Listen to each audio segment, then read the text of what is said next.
right, greetings everybody. We are back with the Bible Mindset Podcast. I am your host, Dr. Keith Fairclough, and today we are going to be talking about the comfort zone, specifically where we are our weakest, the comfort zone. All right, so I'm going to start off with the scripture, and the scripture is going to come from Hebrews 9:11, and that scripture reads like this, chapter starting at verse 9. There remaineth therefore rest to the people of God, for he that entered into his rest, he also hath ceased from his own works, as God did from his. Let us labor therefore to enter into that rest, lest any man fall after the same example of unbelief.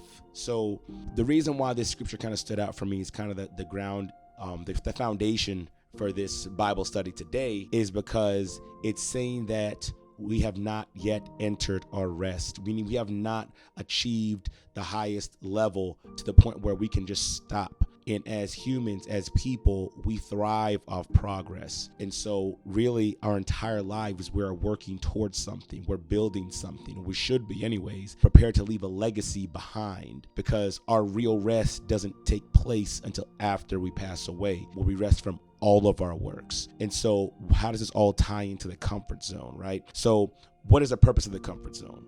Let's just jump into that. That's the first question. What is a comfort zone, and what is the purpose of the comfort zone? Why is there a comfort zone? Why do we even label this as a comfort zone? So the purpose of the comfort zone is to allow us the time to rest and recharge from the thing we're working for the thing that we're hustling for the legacy we're trying to build, the business we're trying to build, the work we're doing, however you label it. The comfort zone is a place where we can rest and recharge from the work we're doing so we can go back out and do that work with the full extent of our strength. That is what the comfort zone is for. And so liken the comfort zone to two things. One is a trip.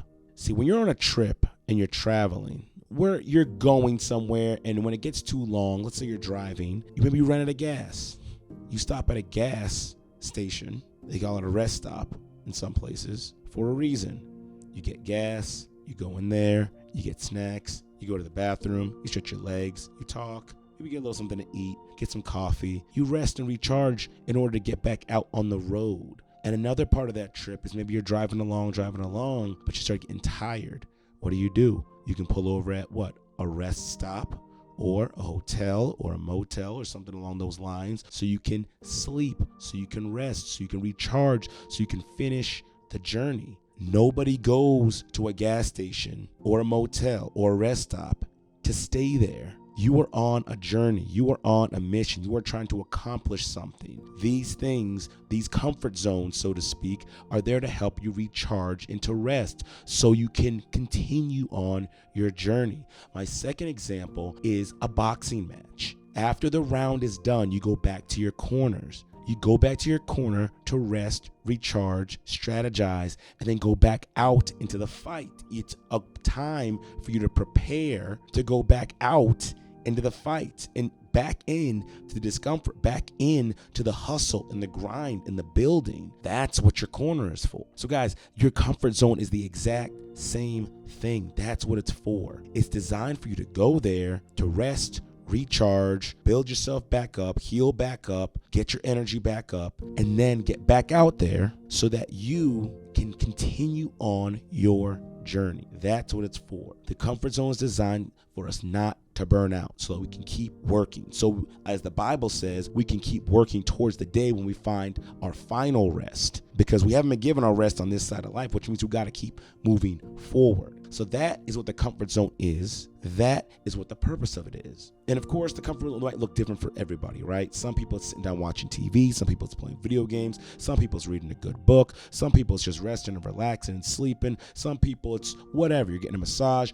whatever. Everybody has their different version of a comfort zone. But the idea is, it's whatever your version is, the idea is that it's for you to rest and recharge and build up so you can get back out into the world and hustle and grind and work and make progress towards your goals. So now, what is the problem with this? Well, the problem with this is that our comfort zone, a lot of people stay there. So what state are we in when we're in the comfort zone? Let's hop into that for a second. So when we're in the comfort zone, We're defenseless. We're vulnerable. We're not making any progress. In some cases, we're regressing. If we stay there too long, we're weaker.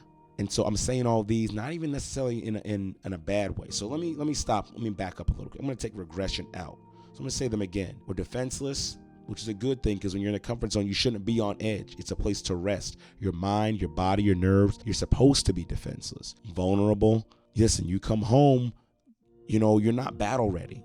Like if you're a police officer, you're not sleeping in your combat gear. If you're a soldier, at home, you're not sleeping in your combat gear. Everything's off. We're down to our boxers. Some people are in the buff, whatever, but you're completely vulnerable. That's okay, because that's what you're supposed to be in the comfort zone. That's how you get the most rest. That's how you recharge the most. When you let all of your stuff just go, just let it all relax, shoulders rest and all that, right? You're not really making any progress when you're in the comfort zone, because that's not the purpose of the comfort zone. The comfort zone isn't designed for you to make progress. The comfort zone is designed for you to stop, actually, just to stop, rest, relax, just let everything just relax.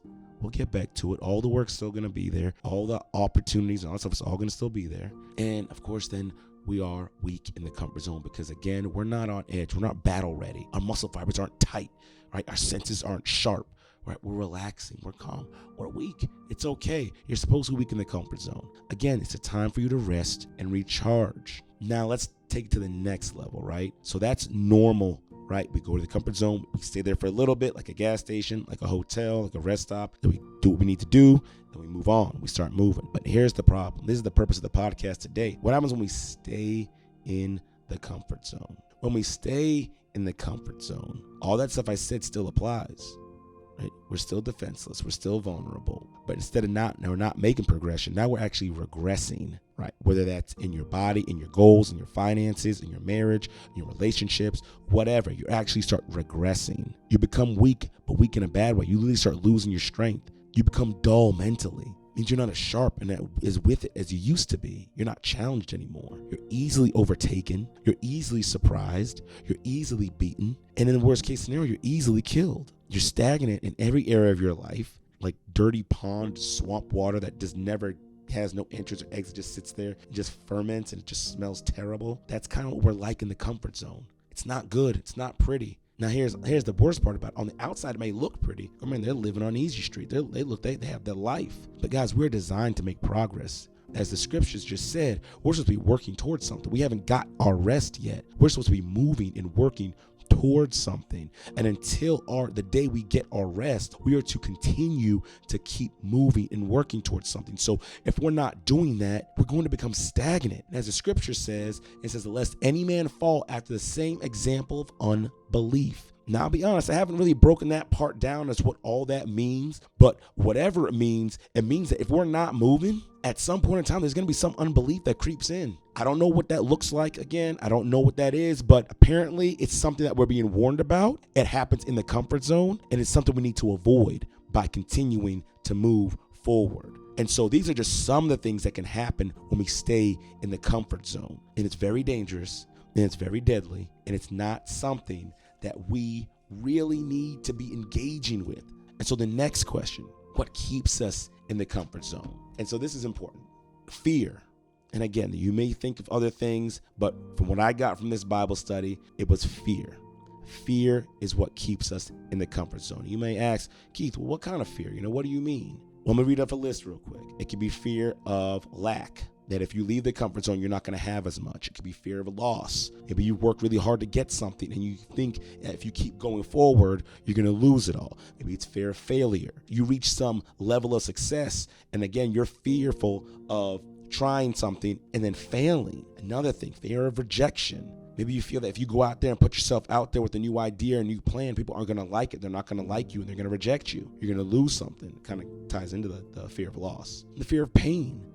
Maybe you worked really, really hard in your life and you went through a lot and you struggled and it hurt and it was painful, and you finally got to a place that's comfortable. And if you go back out there like a boxing match, you're going to get hit, you're going to get beat up. And so you're scared of that and you're fearful of that. And so you remain in your corner, you remain in your comfort zone, and you just kind of waste away. Let your talents waste away, your skill, your opportunities waste away. So these are the things that keep us in the comfort zone. If you have ideas for other things that do, please put them in the chat below. But these are the things that I see that keep most people in the comfort zone. And the crazy part about it is, again, that's where we are our weakest. That's where we can be destroyed. It's just a matter of time.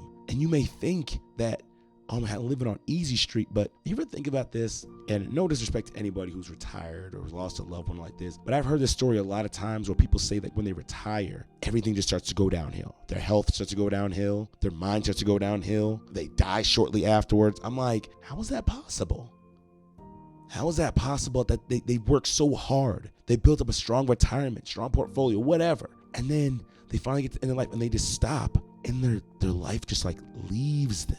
I never understood that. I don't understand that. I guess I can liken it to, again, going into the comfort zone and staying there. Our comfort zone is not here on earth. Let me say it again, everybody. Our comfort zone is not here on earth. Our comfort zone is with the Lord Jesus Christ. We don't get there until we pass away. So that means until the day we die, we need to continue to work. I'm not saying you got to be 90 years old breaking your back in the sun, but there's always some level of expertise, some type of teaching, some type of legacy we can pass on, mentoring, something we can keep doing to keep ourselves sharp and ready and in the fight. But we're just not meant to stay in the comfort zone. I think about Abraham. Abraham was really comfortable in his home country. He had his whole father, after his father passed away, he had all that was left to him. Against him and his brother. But he had money. He had servants. They had stuff. They were sweet. They were good. They didn't have to go nowhere. But God said you got to move. And it wasn't comfortable for him. But because he listened, he made progress. And now we remember Abraham as a man of faith today because he did not stay in the comfort zone. Those are some examples of the things that keep us in the comfort zone, fear, and the different types of fears that keep us there. So let me give you a couple examples from the Bible about those who stayed in the comfort zone, what happened to them. First, I'm going to go to Judges, I believe it's Judges 4. And we're going to talk about, this is the story of Barak and Deborah in their war against Sisera. I can't remember, I forgot who was the king of. But in any case, they beat him in war. And he's running for his life. Running. Mind you, his head's on a swivel. This man is watching every corner, every bush, every shadow, everything. He is just, because people are coming to kill him. People are coming to kill Sisera. He is going to die if he stops. But what happens? Jael, I think it's Jael, Jael. So she comes out. She's like, hey, Sisera, hey, come into my tent. I'm going to hide you. It's going to be good. It's going to be sweet. So he's like, bet. Let me get up in there. Guys, this is paraphrase, all right? If you look in the Bible and say, it doesn't say bet. This is paraphrase, all right? So he says, bet. Let me come up in there. Hey, and I'm thirsty. Let me get some milk and all this stuff. And hey, if anyone comes to the door, tell them, ain't nobody here. I'm going to get some rest. I'm going to get some sleep. This man entered his comfort zone when he shouldn't have been, right? He entered the comfort zone. So he goes in there. She gives him some milk. She makes it comfortable for him. Remember, he's tired. He's been running hypervigilant this whole time. He's tired. He's worn out. He's exhausted. He drinks his milk. I don't know if he had anything to eat or whatever, but he's in a good, nice place, and he's going to sleep in his comfort zone. What does she do? She takes a tent peg. And I ain't never seen a tent peg. And for all of you out there who've seen a tent peg, you'll probably give a better example than me. But I got to imagine for the people on YouTube who can see this or any other place they can see this, for those that listen, just imagine it. Imagine like a 6-inch or a 12-inch nail, right? Thick, strong nail. And she took this thing and she put it to the man's temple and she hammered it through his temple and pinned his head to the ground. The man was done, dead, gone. Why? Because he stayed in the comfort zone. Who knows? I don't know if he would have survived if he kept running, but I know staying in the comfort zone at that time was a horrible idea. I know what happened because he stayed in the comfort zone and he thought he was going to get away and relax. He got his head nailed to a floor, a big old tent peg right through his temple. And let's talk about our boy Samson. Also got in the comfort zone. So comfortable with his girlfriend Delilah, and they're out there chilling and cooling it. Shouldn't have been with her in the first place, but that's a whole nother topic for another time. So he's chilling with her, and she out here just lying to the man, tricking the man, setting this man up for complete and total failure. Oh, hey, tell me what your weakness is. Tell me what your weakness is. So what does he do? He gets comfortable. He gets so daggone comfortable that one night he's laying in her lap and she's chopping off the hair off his head. Now, as you can see, again, if you're listening, you're not gonna be able to see this, but if you're watching, look at my hair, right? I got curls and all that stuff like that. I don't know if I could be so comfortable that I can lay my head on my wife's lap, but she just start lopping it off without me feeling something, without her pulling or something. And mind you, he had a whole head full of hair and 7 locks. So I don't know. It just seems like maybe he would have woke up after 5. Maybe she copped off 5 and he would have woke up instead had a, 2/7 of his strength or whatever. But whatever the case is, the man got comfortable. He got in his comfort zone. She chopped off his hair and he got up thinking like, oh yeah, I'm still that guy. I'm still going to do this. And they're like, And they got up in there, grabbed him up, poked out his eyes, and then the story goes on. But that happened in his comfort zone. Sisera died in his comfort zone. Samson was made weak in his comfort zone. That's what happens in our comfort zones. We get weak. We become vulnerable. We're easily beaten, easily overtaken. That's why we can't stay there. We have to get out of the comfort zone and make progress. So this is the Bible Mindset Podcast, where knowledge plus application equals power. And I'm all about giving people power again. So I'm not going to leave without any strategies to use. So last part, how do we get out of the comfort zone? Number 1, you got to stay focused on your goals. Got to stay focused on your goals. Every day you should be writing them down. Every day you should be reading them. Every day you should be visualizing them. Every single day. They should be a running thought in your mind at all times. Stay focused on your goals. They should be on your phone. They should be on your computer. They should be on your tablet. They should be on your notebook. They should be in your planner. They should be every single place you go. You should see them at all times. Because see, when you stay focused on your goals and they're running thought in your mind, it's a running program in your mind, it's difficult for your mind to stay in one place at one time. And I'll tell you right now, I do stay focused on my goals. And so even when I want to stay in the comfort zone, it's like, man, I want to play a video game. I want to watch a movie. I want to do this. I want to relax. But it's like, dang, you didn't accomplish anything today. So you didn't write nothing, you didn't study nothing, you didn't record nothing, you didn't do anything today. You don't deserve to sit down in this comfort zone. You need you to get up. I literally have that uncomfortable feeling because my mind's been programmed to be goal oriented. We got to stay focused on our goals. Some things you can do to stay focused on your goals: eliminate distractions. I don't know what distractions you have in your life. Maybe it's TV, maybe it's your phone, maybe it's your computer, maybe it's video games, maybe it's people, whatever it is, you need to eliminate or drastically reduce those distractions. Anything that's going to suck you in to a mindless zone where just hours go by and you can't even feel it, you got to get rid of that. I know for me, it was TikTok. For me, it was social media. For me, it was YouTube, where I'll just be on there for hours looking and looking and looking and looking. In the back of my mind, it's like, bruh, these people out here hustling and getting it. Like, this is their business. They're out here putting out videos. And you out here watching them hustle instead of hustling yourself. You be on the other side of that with them putting out content. Like, these are thoughts going on my mind. And again, because those running thoughts kept going through my head, I find it very difficult now to sit there and watch a video after video after video after video and just be comfortable and cool with it. Like, there's something just bothers me on the inside. So eliminate distractions, whatever that may be, whoever that may be. Eliminate or reduce distractions drastically. And let me put a side note in there. And sometimes I don't want people to say, oh, my family's a distraction or church is a distraction or anything like that. Don't try to pull that stuff. This is the Bible Mindset Podcast. All right, the Bible Mindset Podcast, okay? Knowledge plus application equals power. We're not here to get rid of church or services or Bible study, anything like that. That's not what we're here. We're here to supplement that, to build it up, to encourage it. So you make sure that you make time and organize your schedule appropriately so that you can make time for the things that are important: God, marriage, children, and then everything else after that. Organize your schedule properly. Again, this all comes with staying focused on your goals. Be continuously mindful. That ties into what I was saying before. When you set things in your brain and you set that program and you put yourself in a mindful state, then you can recognize when distractions come. You can recognize when you're in the comfort zone for too long. You can recognize when you've been lounging around. You should have an uncomfortable feeling when you haven't achieved or anything that day or made progress on anything that day. So be continuously mindful. You can get into a mindful state by just stopping, taking 6 slow, deep breaths.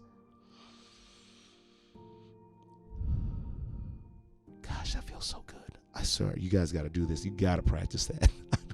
Got to practice it. Any case, take your breaths, relax, just recognize the thoughts that are going on inside your head. Just recognize the thoughts. If it's good, dwell on it. Those should be your goals and things you're striving towards. If it's not, let it go. Don't dwell on it. Just let it go. And track your weekly and daily progress. Right? If you track your weekly and daily progress, you can see how much progress you've made. You can see what things you've achieved that during the week. You can see what things you achieved that day. Write your objectives down for the day. Make sure you're checking those things off. Because again, when you're in the comfort zone, it's time to rest, relax, and recharge so that you can continue to get that stuff done and work towards your goals. All right? So make sure you're doing those 3 things. Eliminate distractions, be continuously mindful, and track your daily and weekly progress. Next thing, do something uncomfortable every single day. Every day, do something your body doesn't like or your mind doesn't like. Obviously, I'm not talking about sin. I'm talking about things that you know are good for you that you don't do because you don't like them, because they're uncomfortable, whatever. The reason why I say to do this is because it trains your mind and tells your mind that you are in control and that you will do whatever needs to be done, no matter how uncomfortable it may be, no matter how tedious or arduous it may be, that when you say it's time to work, it's time to work. And I strongly recommend, it's a complete side note, you back to kind of what I was talking about before, organize your day properly, organize your schedule properly. Also, make sure you kind of put in time to rest and relax, and don't just try to do it whenever, because then once things get all mixed up in your head and your brain's like, are we resting? Are we relaxing? Are we working? It gets real foggy. It gets real messy. And you're almost going to fall back in the default of staying in the comfort zone. So make sure you organize yourself. Like if you know you bust your tail 6 days a week, on that 6th day, you rest and relax and you don't do any work. All right. So back to what I was saying, do something uncomfortable every single day.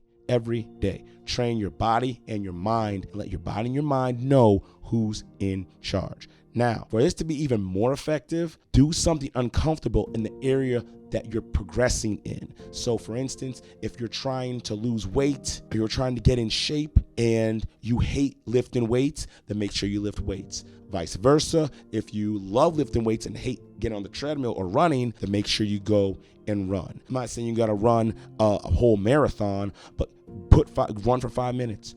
Run for 10 minutes, 15 minutes, whatever. Just do something that your mind hates to do and train yourself and train your mind that no matter what, you are going to listen to me. The mind doesn't control you. You control the mind. You control the body. And again, that's a whole other topic for another time about who controls what, but we'll get to that. But for now, make sure you're doing something uncomfortable every single day. And if you can tie it to something that you're working towards, making progress towards, it's compounding and stacking. Oh my gosh, it's gonna accelerate you to no end, right? It's just gonna amplify everything you're doing. Well, I already used the example for the working out, so we're gonna move on to something else because I don't want to eat up all your time, and I'm trying to keep it within 30 minutes. Next thing, you want to control your emotions. Our emotions can make it so that we give ourselves excuses. And excuses are just lies we're comfortable telling ourselves. So we got to control our emotions, because we will tell ourselves, I'm tired, I'm hungry, I worked really hard, I deserve this,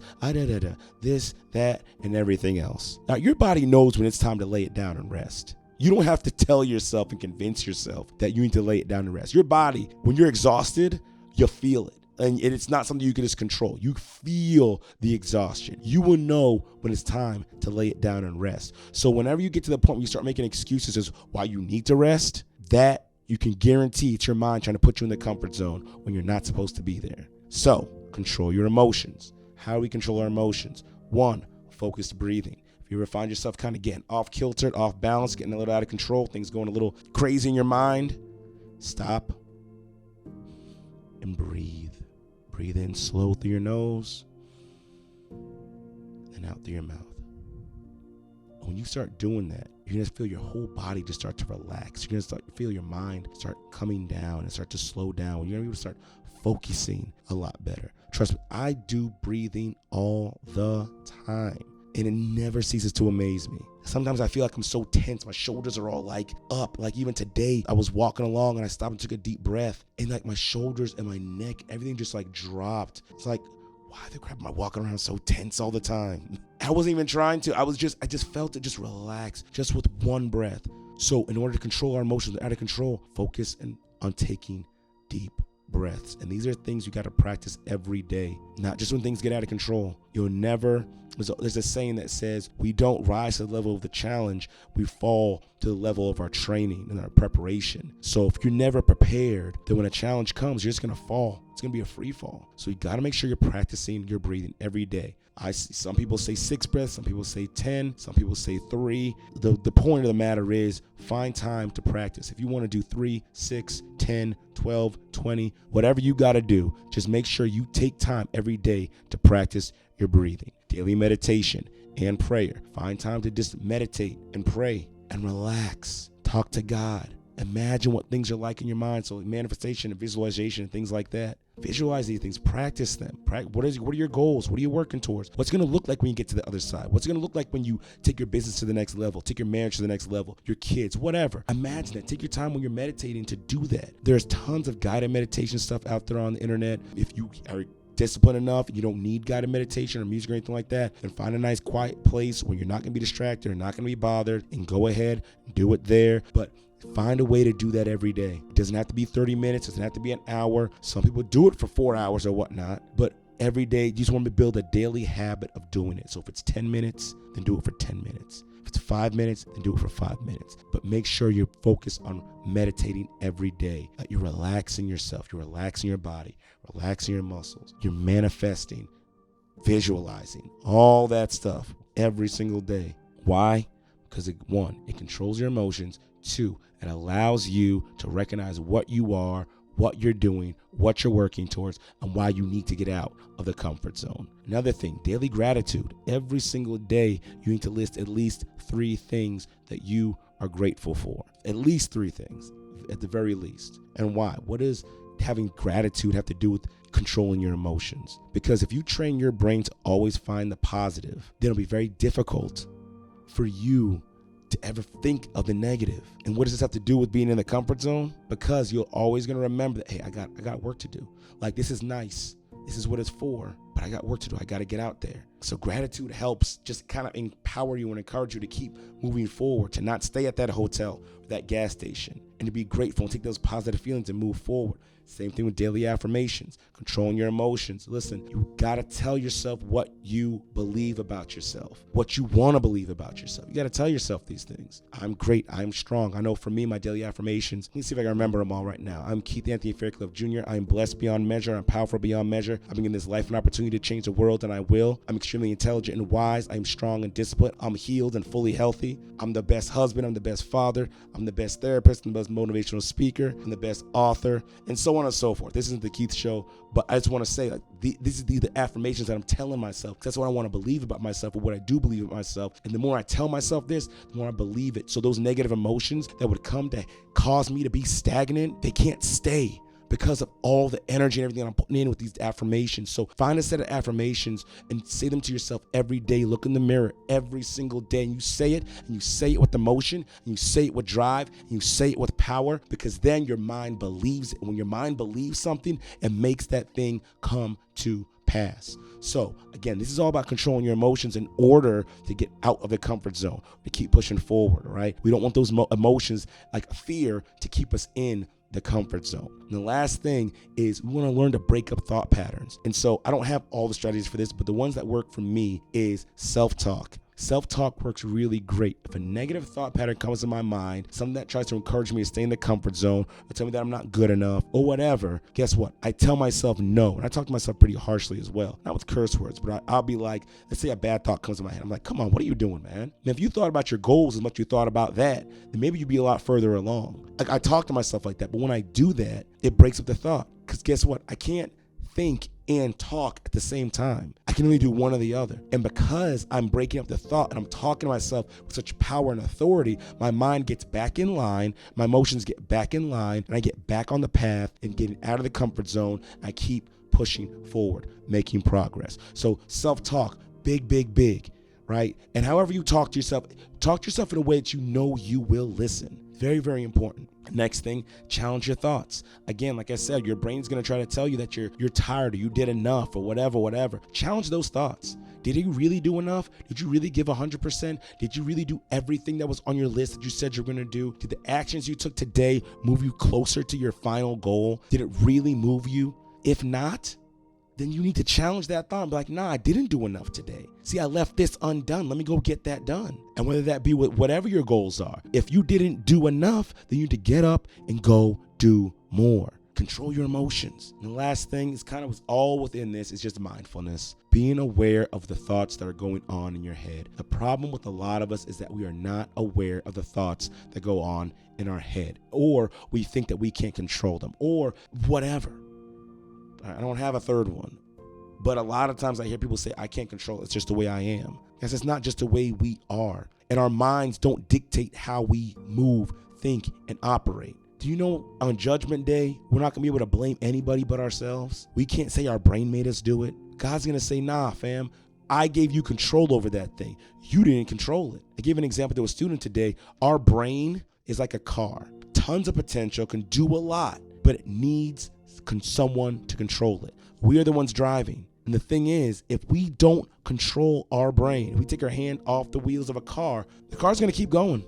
Keep our foot on the pedal. And if you don't, it's going to keep going. It's going to go wherever it wants to go. It can go into traffic. It can go into the garage. It can go into a wall. It can go into the car. Our bodies and our minds are the exact same way. We got to be in the driver's seat. And being mindful is how we remain in the driver's seat. Because when we're mindful, we're aware of the thoughts and the feelings that are going on inside of us. We're aware of the sensations that we're feeling that are going on inside of us. So being mindful is a very, very key element in controlling our emotions and making sure we stay out of the comfort zone when we don't need to be there. So guys, that's it. That is it. I know I'm a little bit over. I apologize, but thank you for staying with me. But that is how we stay out of the comfort zone. That is how we keep moving forward. That's how we just take pit stops. So guys, if you need any help with this or anything, please hit me up. Let me know. I do have a business, FCS, Improving the World by Improving You. We can help you do that. And if you're looking for, I know this is a Bible podcast, but if you're looking for help with that, if you're looking for scriptural things on how we could stay out of the comfort zone, how can we keep moving forward, find out what we need to do, whatever, hit me up and let me know. I'm on LinkedIn, Facebook, Psychology Today, Instagram. If you need me, you can find me. I'm not hard to find. But y'all, take care. I love you all. Stay out the comfort zone. Keep hustling. Keep grinding. Listen, this is the Bible mindset. Knowledge plus application is power. And I'm here to make sure you are empowered. Y'all take care. Have an awesome, great, and blessed day. Bye.